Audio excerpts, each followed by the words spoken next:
Alright guys, welcome to this video. In this video I'm going to show you what is on POS and how do you interpret it. A lot of people joining the POS business don't really know anything about the POS business, but that's why my channel is here. If you are new to this channel, yet to subscribe, click on the subscribe button below. Also this video a thumbs up so that people who are looking for amazing content like this will be able to see it. Okay, let's get right into it. What is on a POS receipt and how do you interpret it? So the first to see on any POS receipt is the name of the company or the bank that's associated with the particular POS machine. So the next thing is you can see is other names like powered by so. And the next thing you see is the copy. Who owns this particular receipt? Is it the customer or the merchant? You can see every transaction, unless you have set yours to print one single receipt, it will always do two receipts, one for you and for the customer, that merchant's copy and the customer copy. That is, this is customer copy, this is a merchant's copy. You can see. So you, for the merchant's copy, you are the one to keep on.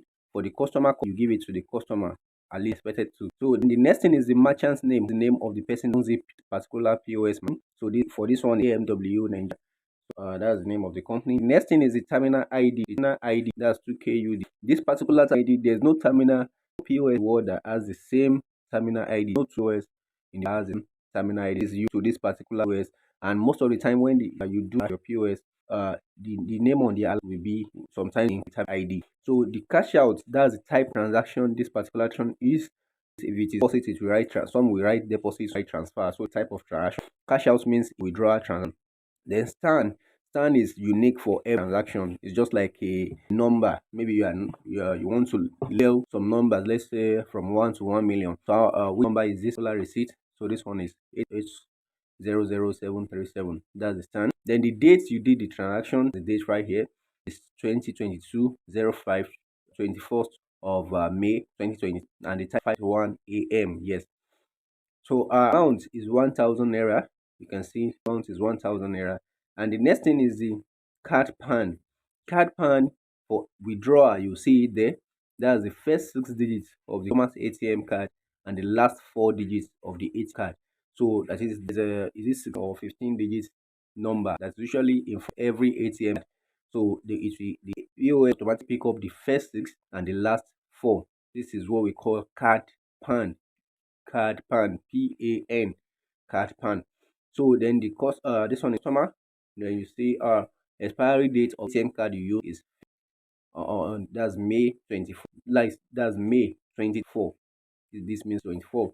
Then authorization code, this one is the authorization code for that particular. You can see the authorization is also the same thing as the stand, so you don't really need it much. So then the name is RRN. RN. RRN is unique, and it is unique for every transaction. Transaction you do carries RRN on the POS server that you are connecting to. So the next thing is, what's the status of transaction? Is it up or decline? So particular transaction, it is declined. It is declined. So if it is approved, you see something like this. See, this one is approved. This one is approved, but this one you see that it's declined. So for any declined transaction, the merchant will not be credited. That is, you as the POS owner will not be credited for any declined transaction. So take note of that. So you won't offer the service for the customer, or you won't pay the customer any amount for a declined transaction.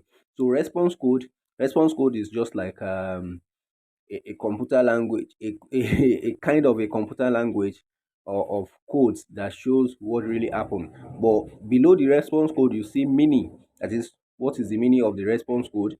This one is showing not sufficient funds. That means code 51 means not sufficient funds on this particular POS. So not sufficient funds means that is why the transaction was declined. That was why the transaction was declined. So whenever you do transaction, you can always come here to the meaning.